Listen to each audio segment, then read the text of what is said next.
Hello viewers, welcome to your weekly State of Affairs program here on QTV, the Gambia's first private TV station, and we are broadcasting from our studios here on Kairaba Avenue. My name is Aliou Cisse and I'm here with my co-host Sidi Cisse. Sidi. Thank you very much, Aliou.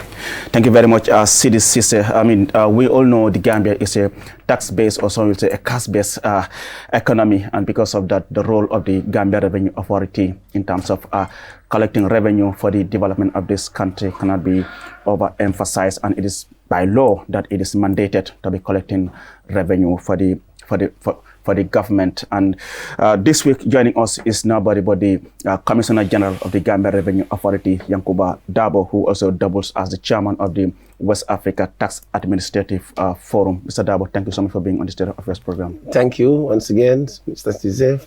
It's really a pleasure for me to be here with you. Yeah. Yes, like I said, I mean, in the past years, we have seen the GRA trying to transition from what used to be the manual way of collecting tax to digital form. We saw you launch the Asycuda World from the Asycuda plus. By the way, Asycuda is more like an automated system of custom data.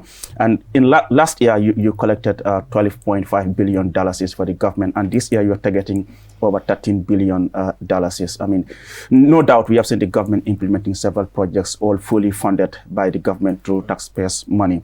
I want to know, to start with, I mean, why do you think it is important for people to pay tax in the first place?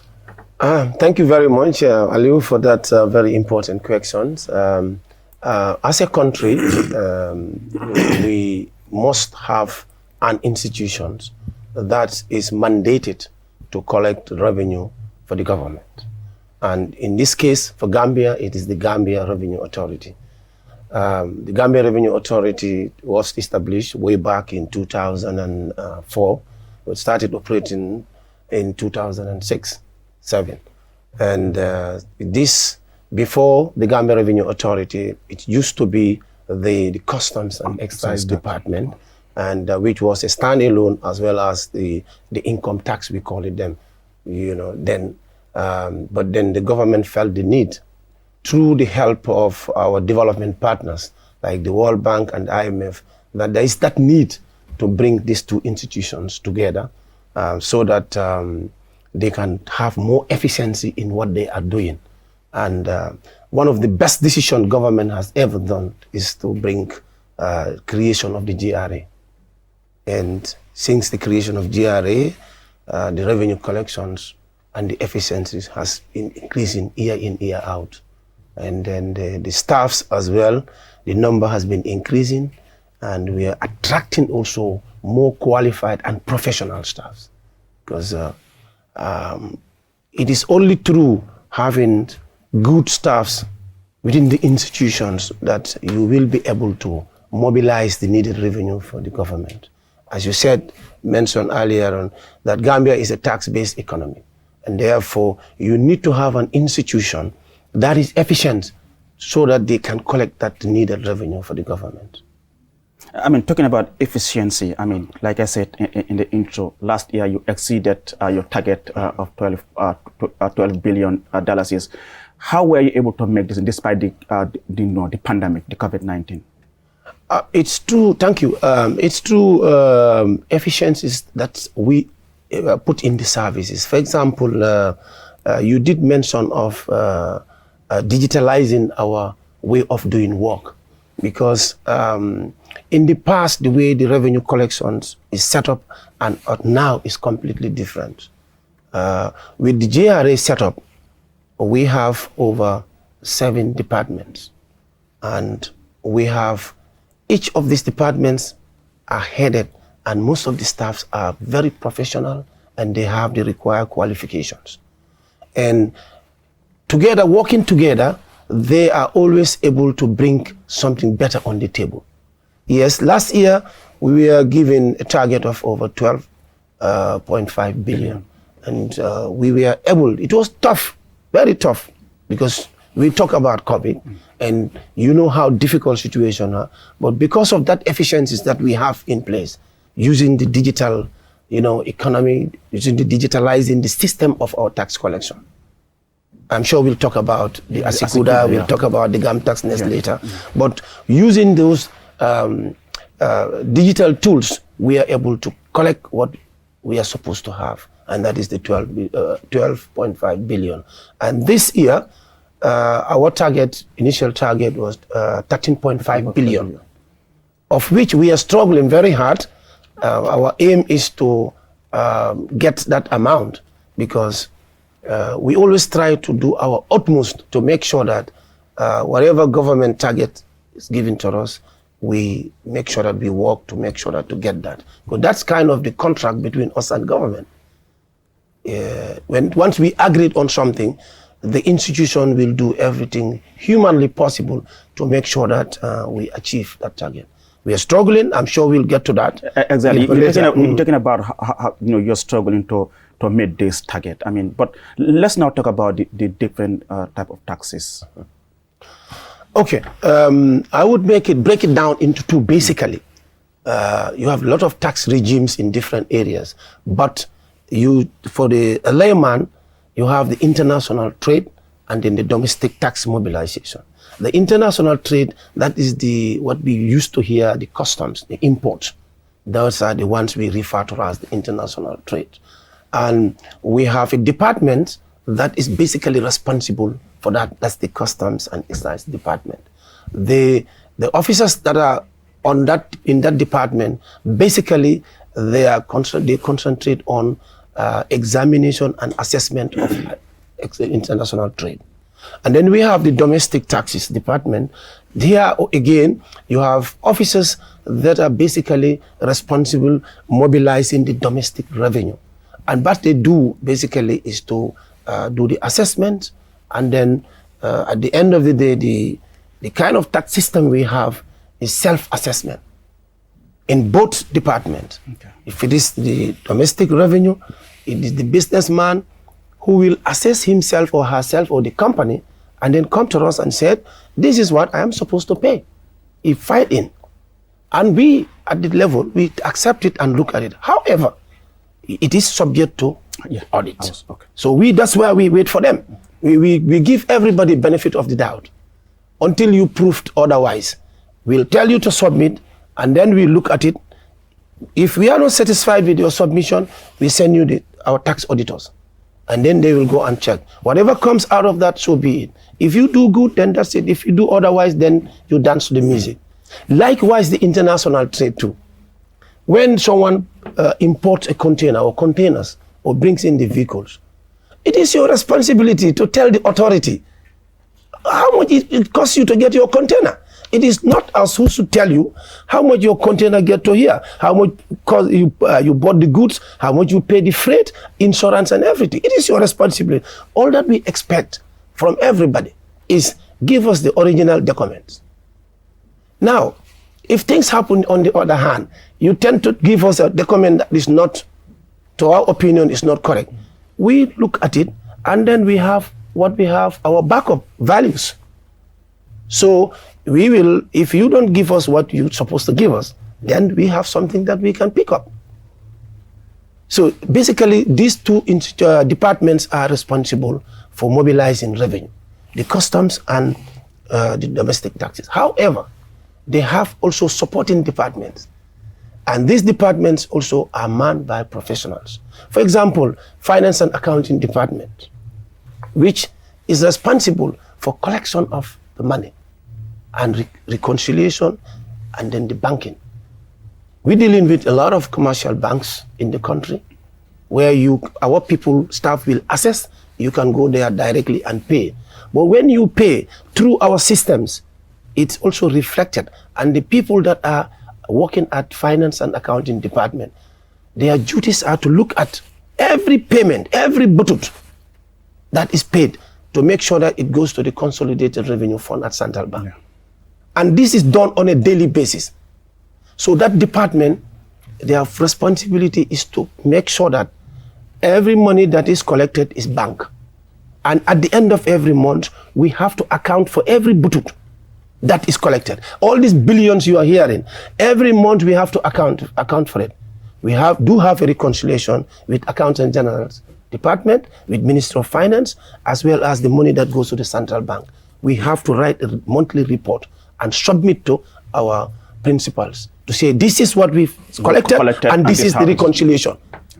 That happens every day. So that department is specifically, I don't want to start explaining function of every department, but I'm just telling you I know how the work is related. Exactly. Yes, thank you. Thank you very much, Commissioner General. You see, Aliu, I think this is one of the most difficult interviews. Yes. Mr. Davo is a brother. Yes. And Mr. Davo is an in-law. Okay. Well, you know what, Mr. Davo? We put that at the door. Yes. Sure. You have to ask any question. Thank you so much, Mr. Asycuda Davo, Commissioner General, for honoring our invitation. You and I have been in contact, and you've assured me that you would come and join us. Yeah, thank you for being here. Quickly, let's get into this. What are the areas the areas that is most challenging when it comes to the issue of tax compliance, tax evasion, and all those things? Because we know, in as much as you want people to comply, there are tons of people who don't comply. In as much as you want to meet your target, there are tons of people who actually don't want to be part of those who are compliant. What are those challenges that you have?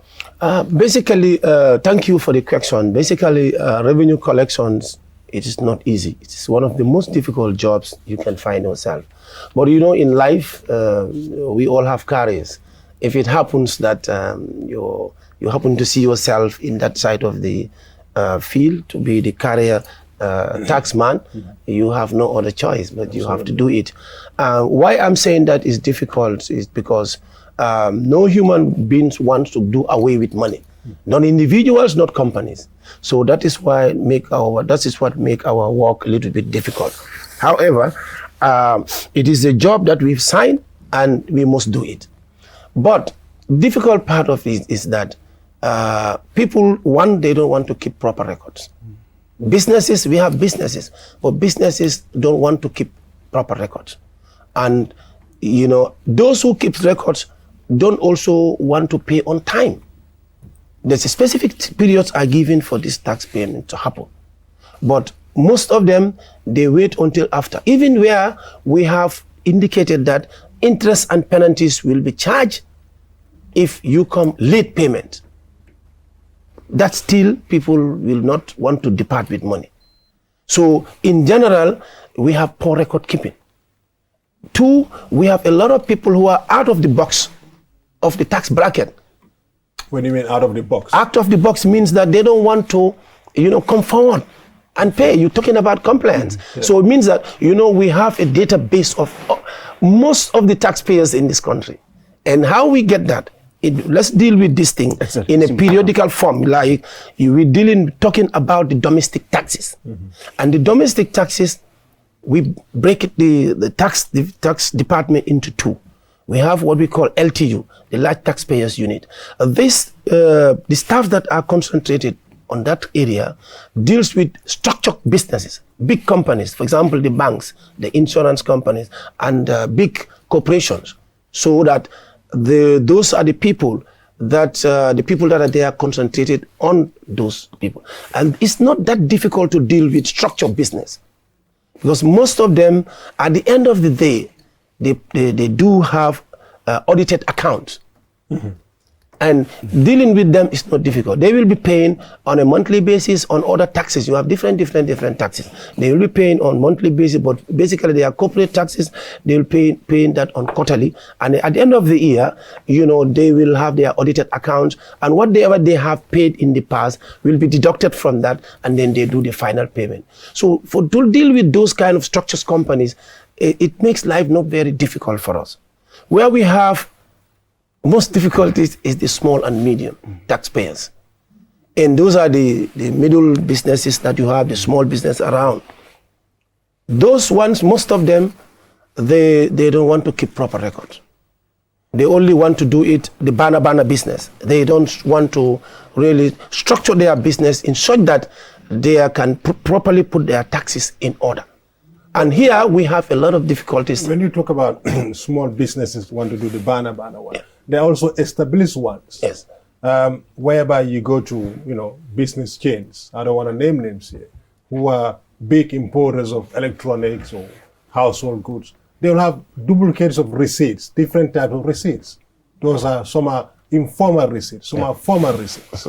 And I've come across this thing. Okay. And I want to know, how do you get your hand on these people? Okay. And this is not unique in the Gambia as such. I'm not trying to have a go at you. Yeah. When you looked at the UK, for example, in terms of their tax collection, you'll see businesses will have tills where that is linked to the inland revenue.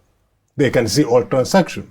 But you can go to a dodgy badbunka like my uncle, for example, and then we'll choose don't give me don't pay with the card, give me cash. Yes. So that will not go through the till. Okay. And I'm sure that is also happening here. Yeah. I've seen it. Okay. So how do you get these people under the net? Okay. Because they're sort of going outside the net, getting them in the net. Thank you so much for the question, and that is the reality. What you said is the reality on the ground. We have businesses that don't want to do the business as it should be because they're trying to avoid payment of the proper tax. However, as an institution, we are working towards that. Yet, we're talking about basically the domestic revenue mobilization. And I told you, we've divided that sector into two: large taxpayers and medium and small. Probably you're talking of more of the medium taxpayer, the shops around. Now, currently we are using the system called GAM TaxNet. That's what you use to collect the revenue. We are currently thinking of, on the plan, not thinking of, but it's already started through the support of the World Bank to change that system to iTax. And the World Bank sponsored that program and is progressing very well. The iTax is web-based, just like the Asycuda Plus that wall, which we'll talk later. The iTax is also web-based, and which means that when it is already, established, you can use this phone to get whatever you want. Thereby, we will be able to have a server where we could get directly what is happening in some of those shops that you are talking.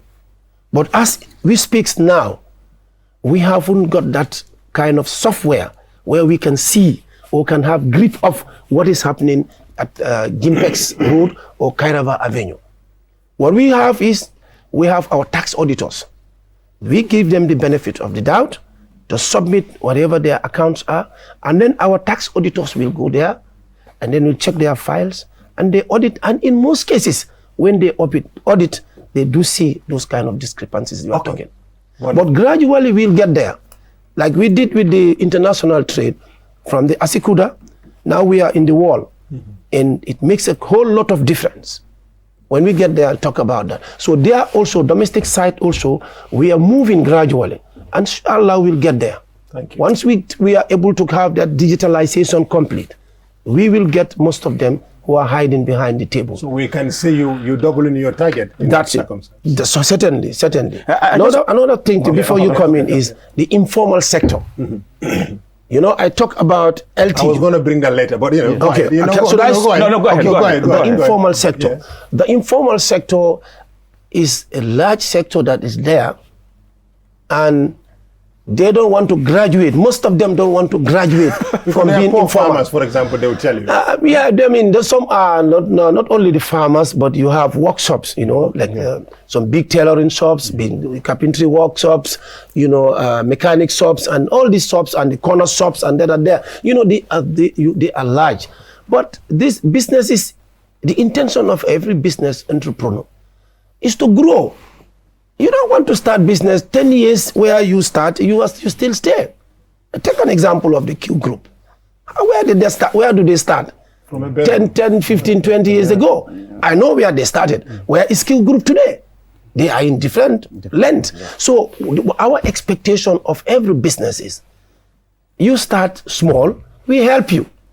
The reason why we're giving them that flexibility, in the informal sector. We said, if you run a business, a corner shop, you do sell that. Okay, just pay us $5,000 per annum as your income tax. That's all. You are free. Some will say, okay, depending on what you do, the tariff is you pay $10,000. You are free. You don't pay anything. But as you grow, you also need to change to move to another level. At least from small you go to medium. From medium you go to large. But most of the time, They don't want to go out of the informal sector. And we can see they are making money, but they still want to be there, just because they don't want to pay tax. You are saying they don't migrate from informal to formal? Most of them. Most of them. Yeah. What plan do you have to make them migrate? I think one of the challenges you may be having is we live in a blind society. In this sense, we don't have any address system in this country. Yeah.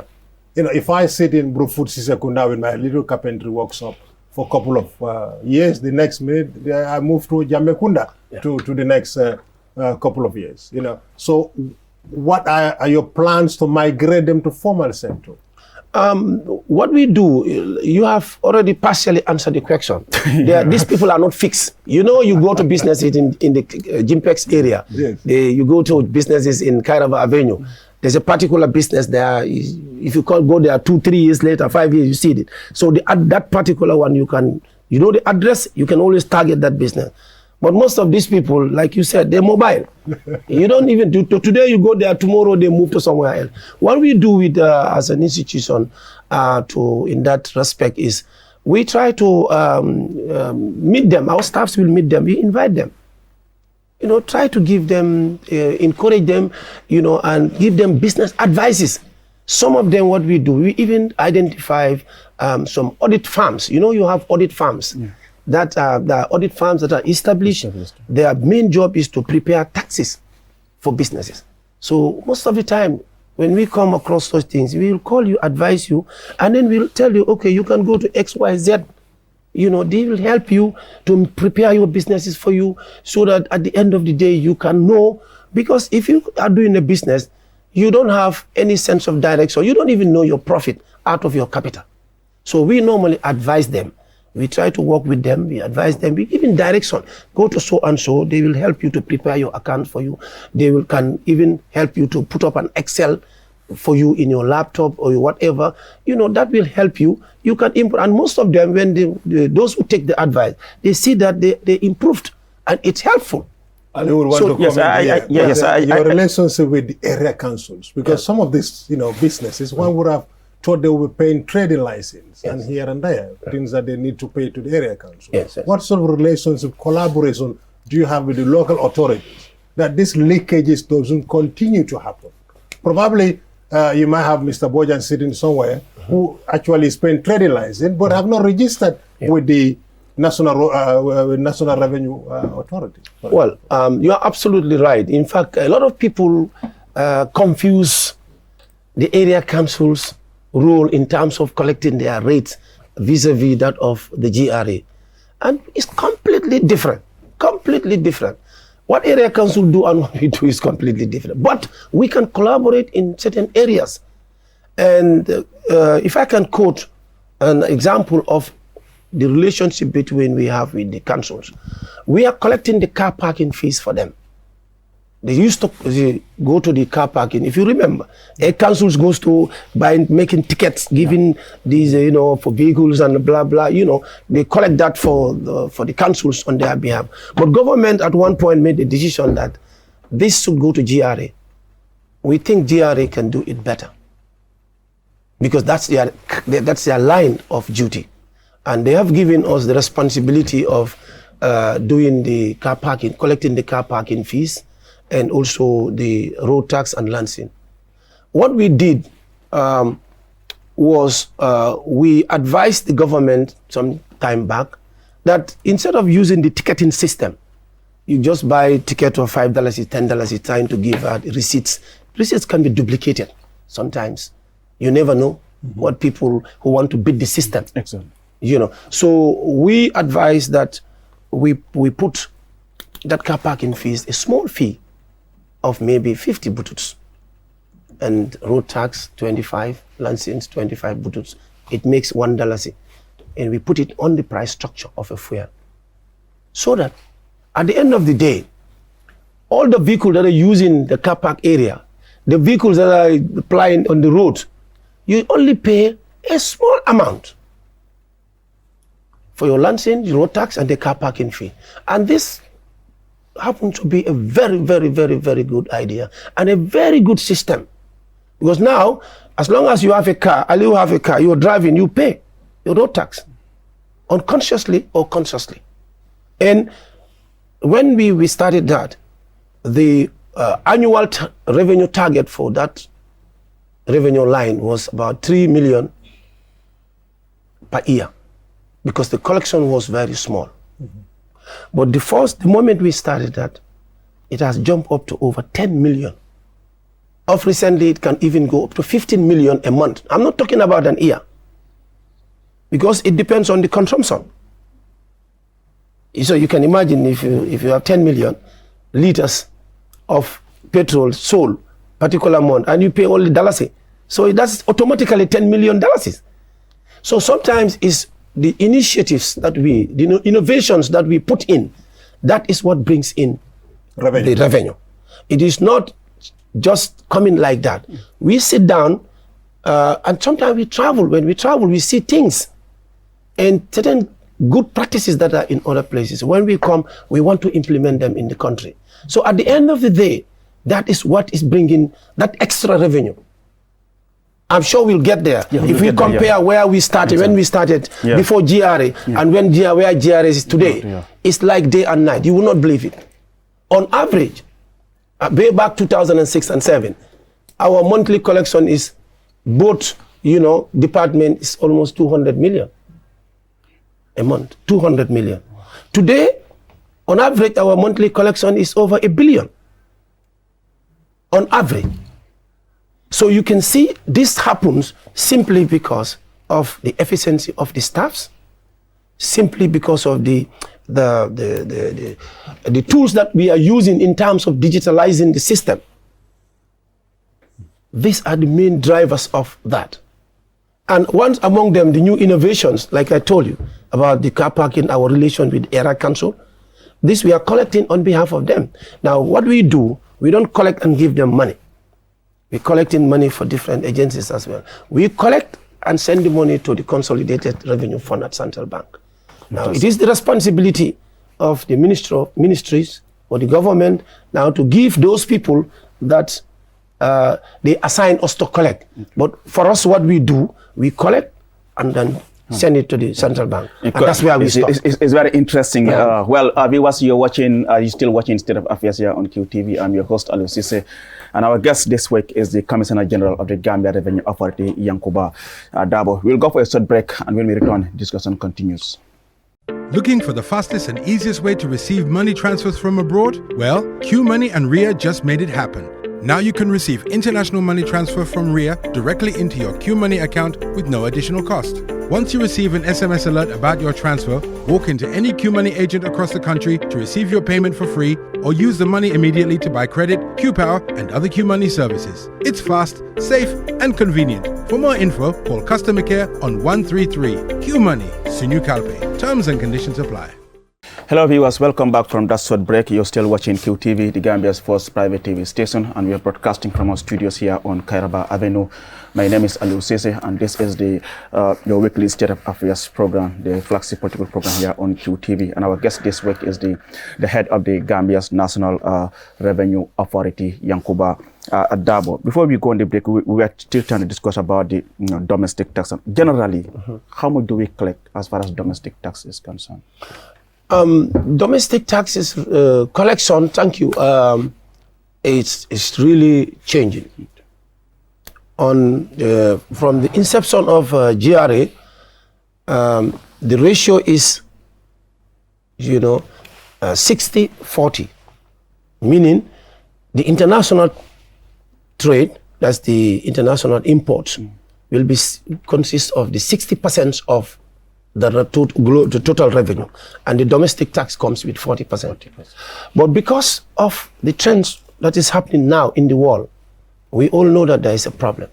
We have a global problem. This started a couple of years ago when we have the COVID, which really disturbs the entire world, and it affects the trend of importation. Cost of commodities have gone up, the freight charges have gone up, and all other related costs that are related to import started going up. And consequently, people have started reducing the number of containers that they bring because they cannot afford it It's not that they don't want to, but they cannot. And in fact, in some instances, during the time of COVID, even to get an empty container is a problem. And if you get it, the freight cost is so expensive.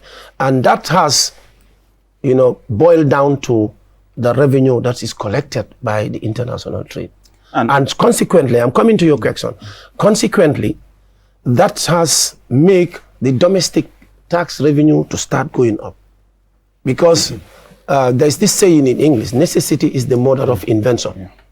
When we were tied up, it was difficult for us to get money from international trade. We have now started concentrating, looking at more on inward, that is, how do we make money internally? And that has also increased the domestic tax revenue collection coming up. In fact, now, of the past month, it is the domestic tax that will collect more to compensate the shortage that we'll have on international trade. All this while, that is what is happening. So it's like domestic tax revenue mobilization is really coming up.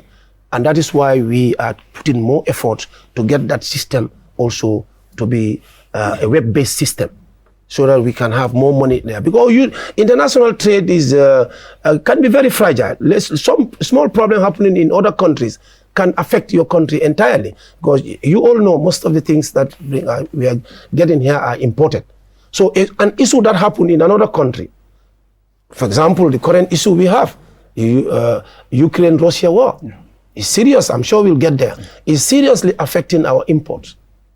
So consequently, what we are doing, we're concentrating more on domestic revenue mobilization. So what are you targeting? You said 40% domestic tax. What are you looking at in terms of implementation? We are now thinking of the domestic tax to go up to 60%, if possible. And then we have the international trade 40%. But within what period? Within one period?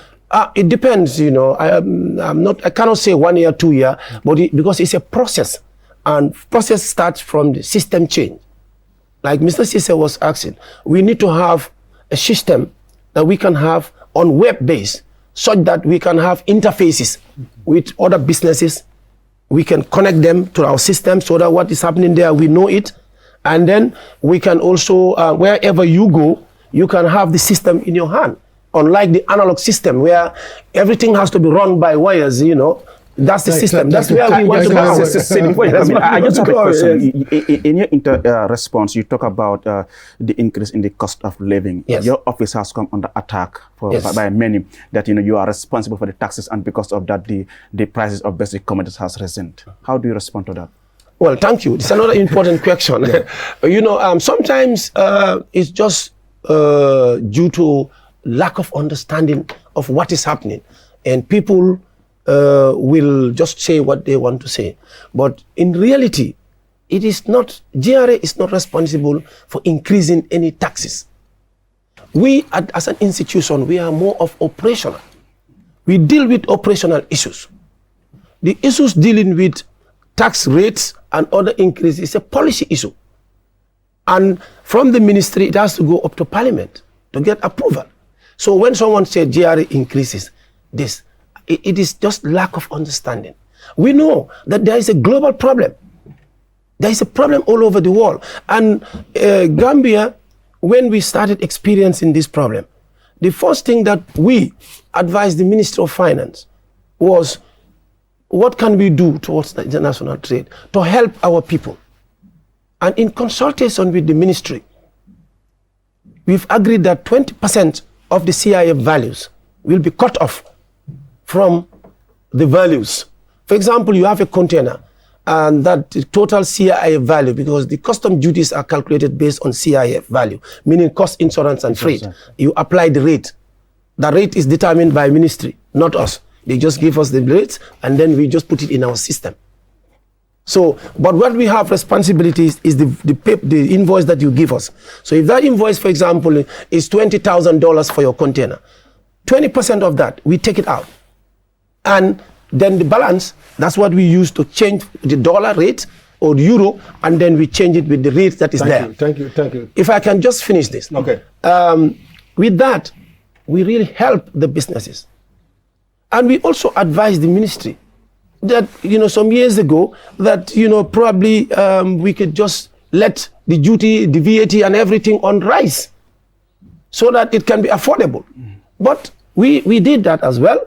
And the ministry also accepted it, take it to parliament, and there is no payment in duty, in rice. There is no duty, there is no VAT, there is nothing. You have money to bring rice, virtually don't pay anything. But because people don't understand some of these things, and it becomes a big problem. You said, your office is not responsible for increasing taxes. No. When was when last did you receive any directive from the Minister of Finance to increase tax? It is not about getting directive from the ministry. For the last maybe 3-4 years or 5 years, we have not changed the tax rates. Okay. Honestly, we haven't changed the tax rate for the last 5 years or so. If anything, it has been a downward. We've just been reducing, adjusting, reducing. Because, to be quite honest, life becomes very difficult this couple of years. So instead of thinking of increasing, we are thinking of broadening the tax base. And that's the way forward. Instead of increasing the rate from 20% to 25, 60, 35 or so. No, we're thinking of leaving it as it is. And ministry, by the way, ministry will also, in most cases, not come and just give that directive like that to us. No. As a CG, you are the principal advisor, tax revenue advisor to the Ministry of Finance or the Minister of Finance. So it's not question of the minister will just write or ministry. No, it is, we kind of work together on this thing. We advise, they check our advice, they add something, and then finally there's consultation. There's a proper consultation between GRA and Minister of Finance. Thank you very much, Commissioner General. We looked at the ECOWAS trade, how it's affecting our international trade, because Gambia is not an island. That's a question for you to help us in a minute. But before looking at the ECOWAS context, in a simplest way, who pays tax and who pays capital gain tax? And then we can delve into the ECOWAS tax. Okay. When you say who pays tax, yes, it's interesting, but it is the consumers who pays the tax. The tax is given, the money is forwarded by the business, but it is the consumer who pays it. The businessman will just collect it on behalf of the government and forward it.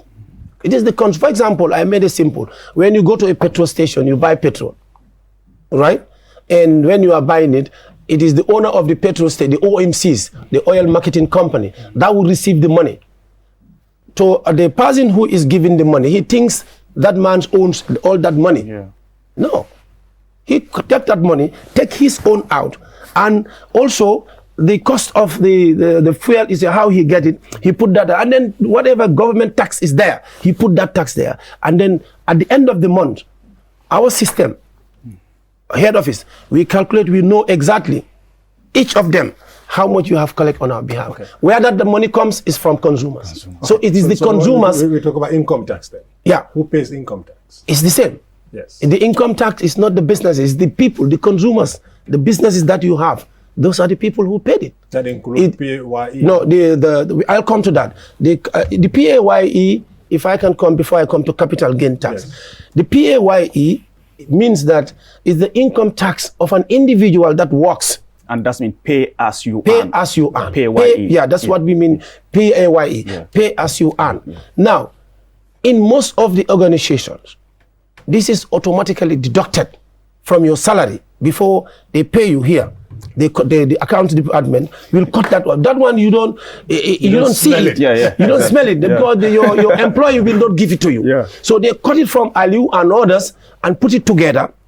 And at the end of the month, there's remitted to GRA as the PAYE of Q group. Yeah. The account department will put that up. However, it does not mean that when they pay, we don't make follow-up.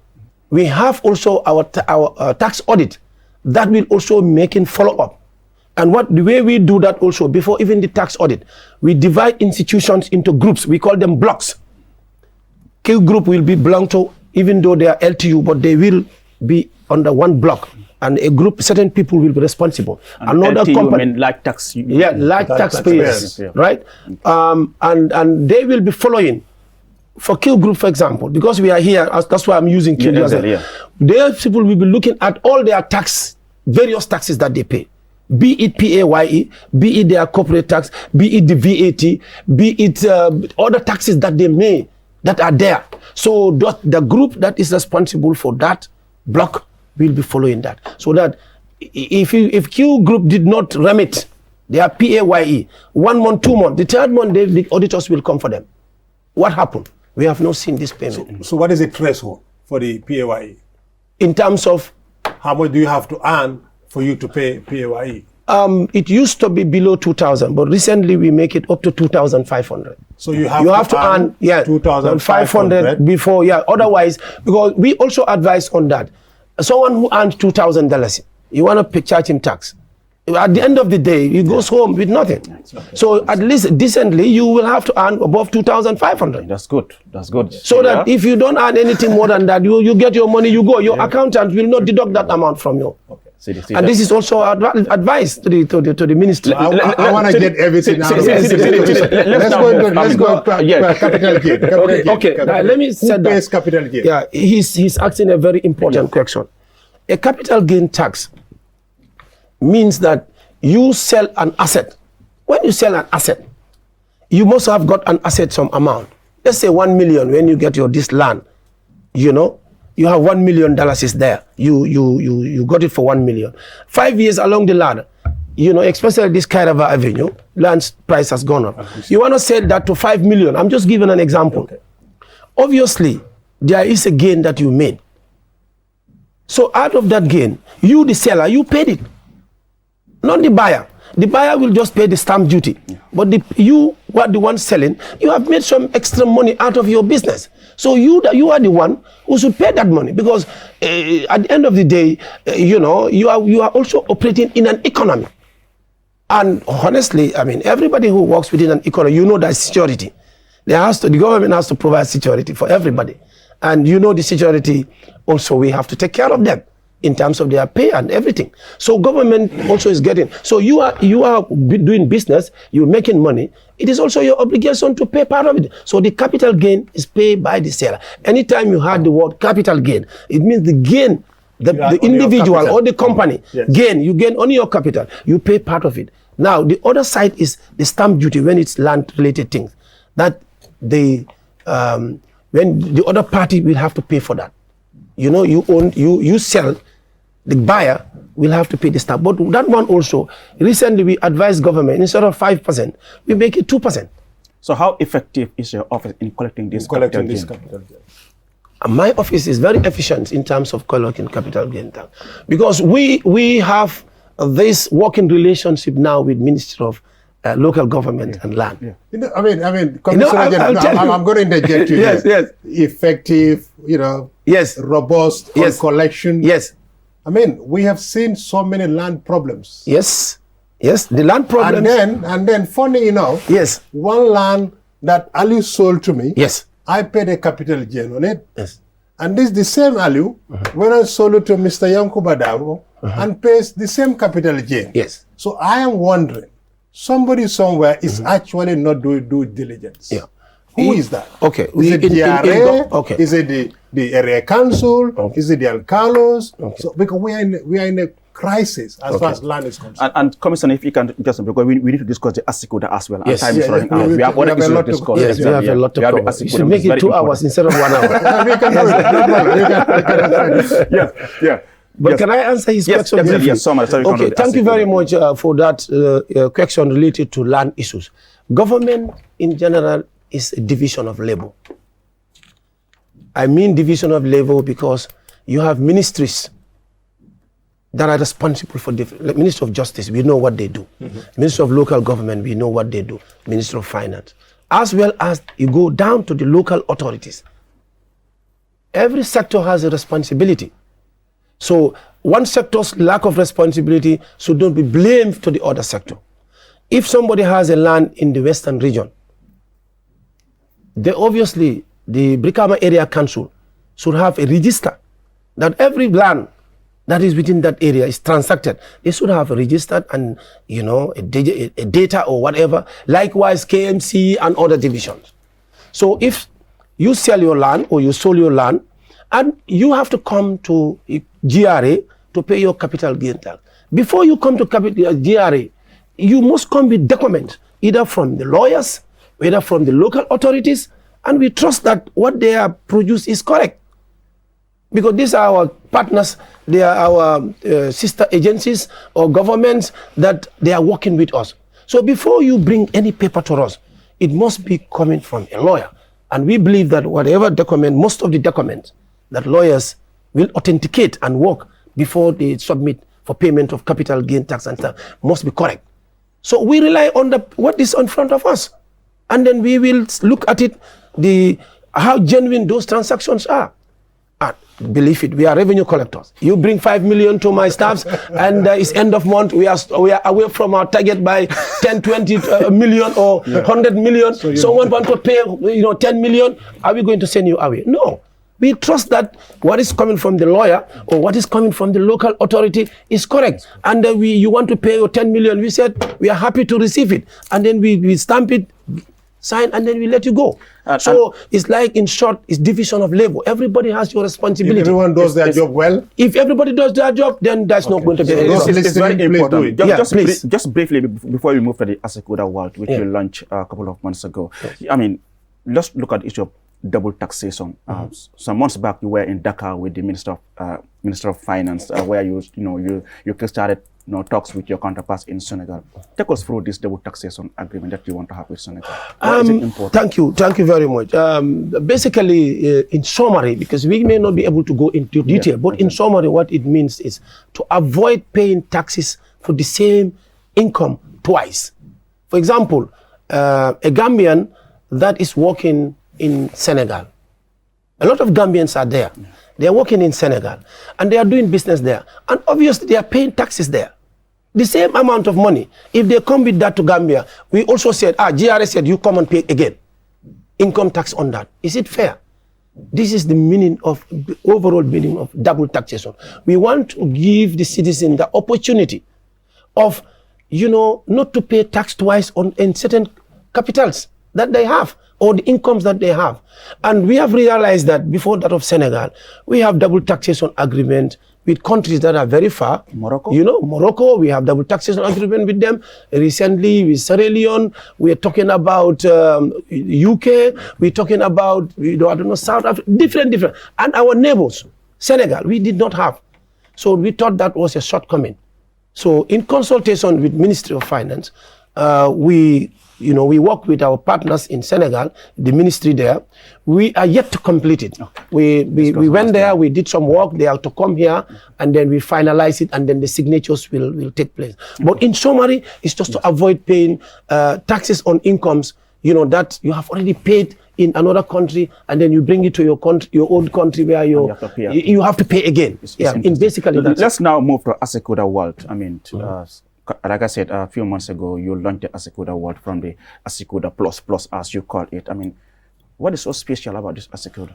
Thank you very much. The world is moving, and all of us, wherever we are, we want to digitalize our systems so that the systems will be in control instead of individual. Because the more you limit human contact on transaction, the better and the more efficient it becomes. So this is why years back, at the level of GRA, we started to stop the manual way of doing things in terms of international trade. And it started with 2.7. And this system was developed by UNTAD, it's a UN branch. And they sold the idea to different countries that this is a tool that is developed and you can use the system to collect the international trade. But the system is analog. But when everybody look at it, it sounds good because it drives you away from the manual way of doing things. So the 2.7 Asycuda was in use for a couple of years. The same developers thought that they have more ideas and they have more modules that they add onto the initial one. And they came up with Asycuda Plus. then the Asycuda Plus has way far more advantage than 2.7. That's 10 years ago, Gambia also. And all these things, whenever we are moving, it is our development partners. They must be given really a big appreciation. These are the World Bank, Group, African Development Banks, or the IMF and other development, WCO. They always come in to help in changing the system, because they believe, and that is the truth, that if you have a vibrant system, then the efficiency is there to be able to collect more. So after 10 years or more, they come up with what we call Asycuda World. Asycuda World also has more advantage than the Asycuda Plus. To say it in simple terms, Asycuda World is a web-based. On my phones now, I have it there. I can get it anywhere, even if I travel, because it's like your email also. You just go in, type, and then the system will come in. Then you do whatever you want to do. So Asycuda World has more advantage than the Asycuda Plus. Simply, before I move, Asycuda World will give you opportunity to interface with other systems. For example, we are coming with iTax for the other domestic taxes. Then with the Asycuda World, we'll be able to interface the two. You'll be able to get data from the other system to this, the way you want it. And equally, we have other partners that we work with. For example, Ministry of Trade, Ministry of Finance, Central Bank, GCCI, etc., JIPA. These are all GPA. These are all our principal stakeholders that we work with them in different. So this system will always create the windows for them. For example, the police, the company is responsible for the licensing. So we create a window for them. So where whatever they are doing, we can see. And what we are doing respect to their area, they will be able to see. And then we can talk to them without necessarily physically going there. So that's one of the biggest advantage of Asycuda World. And the second, or the most, I know you don't have time. Yeah. The second and the most important, with the Asycuda World now, you have your container. You need to upload your invoice. You need to upload your bill of lading, your parking list. It will allow you with your laptop to do all that. If you have printer and all that thing, and the system will assess that you have to pay 1,500,000, whatever the amount, without talking to anybody. You will go to a stage where you will be allowed to assess. Assess means you will have a paper to say that this you can take it to the bank and pay. You can take this, use your account and pay. And the system will allow you to do all that. Before you even see anybody, then the money will be in GRA's account. Now, to get your container out, then the officers behind the scene, they will see, because once you did the assessment, it will send in your documents to the head office and the port. Getting into e-economy. Yes, yeah. So they will see it now, yeah. And now they will now look at, is this particular documents of Mr. Cisse, are they correct in terms of what we are expecting for your invoice value, in terms of the quantity that you put in? Those are the things that the tariff hit. If everything is all, they just clicked it and then they produce an exit note for you. You get your, if it is not correct, then already we have got part of your money. That's the interesting part. Okay. As revenue collector, we are very much interested in that. The beautiful thing of GRA, yes. From income tax to GRA, yes, is a model, yes, that the Gambia should be proud of. Yes. All institutions. Yes. I always say this to people. When you say this is not possible, I say that's not right. It is possible. Yes. I remember the days of income tax. Yes. Yes. So I go out there. Yeah, I know. I go out there. It's very important. Yes. Say, I go out there when I see people counting dollars and dollars and dollars. Now we have been seeing something different. Yes. Let's go into GRA itself, Commissioner General. We have seen you name and same Alkali Dukure. Yes. Openly. Yes. That nobody should deal with him. He may have done something in his helpers. Yes. And why was he not prosecuted than to be named and same in newspapers? Just brief before you answer. This Asycuda World, is it fully operational as we speak? Okay, so you want me to? Yes, and then I come back. Okay, so that we finish the Asycuda. Exactly, yes. Thank you very much. Once again, we to complete the Asycuda World story. Yes, as we speak, the Asycuda World is functioning. How it is possible? Because we've contracted prior to the starting of the Asycuda World. We thought that the system that we are using, the internet system that we are in, the service provider, then from a very long time, I must say thank you to Unique Solution. They have been backing us, providing the service for a very long time, more than 10 years, right? We really appreciate their good work. But we thought that the fiber optic is stronger in terms of providing the internet service. I'm not advertising for them, okay? So I know you're looking at me, but the fiber optic is stronger and more secured. So we have a contract. We had a contract with Gamtel, and Gamtel and us, we are working as partners, and they are backing up the Asycuda World. And this is why the Asycuda World is functioning as we speak perfectly. Okay. Well, I'm afraid. That's important. Yes, just in 20 seconds. Yes, okay. In 20 seconds. Thank you for bringing that. You know, at the level of GRA, as I told you, we have different departments. And this department, they all have their specialty. This was not possible in the olden days where you have income tax and customs. But at level of GRA, we have, each sector, we have a legal department, right, that is responsible for a legal issue. They advise the CG how to go. Finance and accounting department, human resources department, internal audit, as well as technical service. Those are in departments that are supporting the two operational departments. And I can tell you, in terms of human resources, it is key in terms of our thinking and our strategy plan. As we speak, we have over 150 graduates within GRA, and I'm sponsoring over 50 young Gambians in and out of the country. So, to answer your question, yes, this Dukure case went through the legal. There's a committee we call GDC, not GDC as a political party. This is Grievance and Disciplinary Committee. Yes.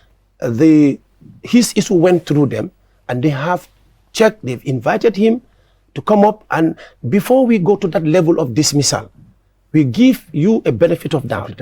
A lot of warning letters were given, and a lot of letters were exchanged between us and him. And finally, we've realized that he is not, that GRA is not the best place for him. And for his own interest and the interest of the institution, we dismiss him. Name and same as well. You name and same. Yeah, we did that to avoid order. I have close to 1,000 young Gambians. Thank you. And I must put my foot on the ground. If I don't do that, it will not be good. This day and age. Thank you so much. Thank you so much. We'd love to have you for long. It's been quite interesting discussion with the boss of the Gambia Revenue Authority. I mean, it is important that we know how the GRA operates and what is expected of us as taxpayers. And I mean, we quite appreciate your time for coming here. And then we encourage those who have been paying their tax to continue doing so. And those who have not been doing, please try as much as possible to pay your tax. And we appreciate the idea of having with the the taxpayer award which you organize annually. And then you've seen institutions and individuals being awarded for paying their tax. Well, on behalf of the production team, my co-host Sisi, thank you so much for watching. Do join us next week. Until then, bye bye.